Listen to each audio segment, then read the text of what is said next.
6 ದಶಕಗಳ ಕಾಲಕ್ಕೂ ಹೆಚ್ಚಿನ ಅವಧಿಯಿಂದ ಕನ್ನಡಿಗರು ಹೊಟ್ಟೆ ಉಣ್ಣಾಗುವಂತೆ ನಟಿಸಿ ಆಗಾಗ ಅಳಿಸಿ ಸ್ಯಾಂಡಲ್ವುಡ್ನ ಎಲ್ಲ ಮೇರು ನಟರೊಂದಿಗೆ ಸ್ಕ್ರೀನ್ ಶೇರ್ ಮಾಡಿಕೊಂಡಿದ್ದಂತಹ ಕೆಲ ನಟರಿಗೆ ಗಾಡ್ ಫಾದರ್ ಕೂಡ ಆಗಿ ಮತ್ತು ಕೆಲ ಪ್ರತಿಭೆಗಳನ್ನು ತನ್ನ ಸಿನಿಮಾದ ಮೂಲಕ ಪರಿಚಯಿಸಿ ಕನ್ನಡ ಚಿತ್ರರಂಗ ದಿಗ್ಗಜರೆನಿಸಿಕೊಂಡಿದ್ದಂತಹ ನಟ, ನಿರ್ಮಾಪಕ, ನಿರ್ದೇಶಕ ದ್ವಾರಕೀಶ್ ಕೊನೆಯುಸಿರೆಳೆದಿದ್ದಾರೆ. ಕೆಲ ಸಮಯದಿಂದ ವಯೋಸಹಜ ಕಾಯಿಲೆಯಿಂದ ಬಳಲುತ್ತಿದ್ದ ಅವರಿಗೆ 81 ವರ್ಷ ವಯಸ್ಸಾಗಿತ್ತು. ದಶಕಗಳ ಕಾಲ ಹಾಸ್ಯ ನಟನಾಗಿ ಕೆಲಸ ಮಾಡಿದ ಅವರು ನಂತರದ ದಿನದಲ್ಲಿ ಕ್ಯಾರೆಕ್ಟರ್ ಪಾತ್ರದಲ್ಲಿ ಮಿಂಚಿದ್ದರು ಮತ್ತು ತನ್ನ ಸಂಸ್ಥೆ ನಿರ್ಮಾಣದ ಕೆಲ ಚಿತ್ರದಲ್ಲಿ ನಾಯಕ ನಟನಾಗಿ ಕೂಡ ಕಾಣಿಸಿಕೊಂಡರು. ಖ್ಯಾತ ನಟ ದಿವಂಗತ ವಿಷ್ಣುವರ್ಧನ್ ರವರೊಂದಿಗೆ ದ್ವಾರಕೀಶ್ ಸ್ನೇಹ ಹಲವಾರು ಸೂಪರ್ ಹಿಟ್ ಸಿನಿಮಾಗಳಿಗೆ ಕಾರಣವಾಗಿತ್ತು. ಒಂದು ಜಮಾನದಲ್ಲಿ ವಿಷ್ಣು ಅವರಿಗೆ ಗಾಡ್ ಫಾದರ್ ನಂತಿದ್ದಂತಹ ದ್ವಾರಕೀಶ್ ಅದ್ಯಾವುದೋ ಕಾರಣಕ್ಕೆ ಮುನಿಸಿಕೊಂಡು ದೂರವಾಗಿದ್ರಂತೆ. ಆದರೆ ಕೆಲ ವರ್ಷಗಳ ನಂತರ ಅವರ ನಡುವಿನ ಮುನಿಸು ಮರೆಯಾಗಿ ಸ್ನೇಹದ 2ನೇ ಇನ್ನಿಂಗ್ಸ್ನಲ್ಲೂ ಬಾಕ್ಸ್ ಆಫೀಸ್ ಅನ್ನು ಕೊಳ್ಳೆ ಹೊಡೆದ ಸಿನಿಮಾಗಳು ಬಂದಿದ್ವು. ಇನ್ನ ಹಿರಿಯ ನಟನ ಅಂತ್ಯ ಆಗಿದ್ದು ಹೇಗೆ ಅಂತ ಮಗ ಯೋಗೇಶ್ ದ್ವಾರಕೀಶ್ ನಮ್ಮ ವಾಹಿನಿಗೆ ವಿವರಿಸಿದ್ರು. ದ್ವಾರಕೀಶ್ ಸಾವಿನಿಂದಾಗಿ ಇಡೀ ಚಿತ್ರರಂಗ ಅಲ್ಲದೆ ದ್ವಾರಕೀಶ್ ಸಾವಿನಿಂದಾಗಿ ಕೇವಲ ಚಿತ್ರರಂಗ ಮಾತ್ರವಲ್ಲ, ರಾಜ್ಯದ ಕನ್ನಡಿಗರೆಲ್ಲರೂ ಶೋಕ ಸಾಗರದಲ್ಲಿ ಮುಳುಗಿದ್ದಾರೆ.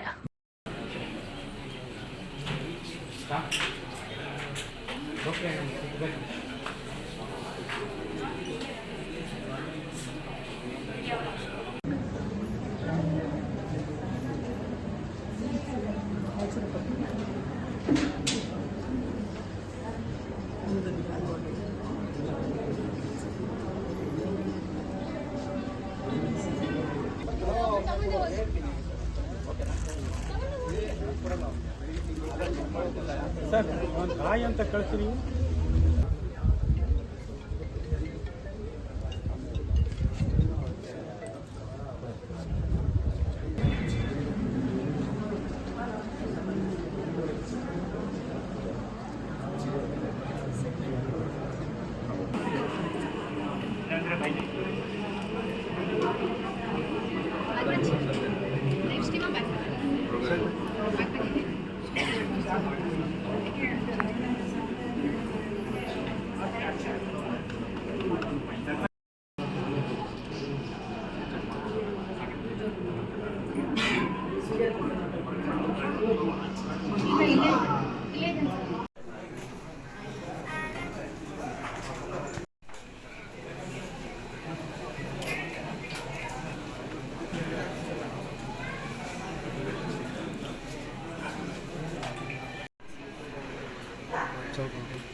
ನೀನು ಅಲ್ಲಾಡಬೇಡ.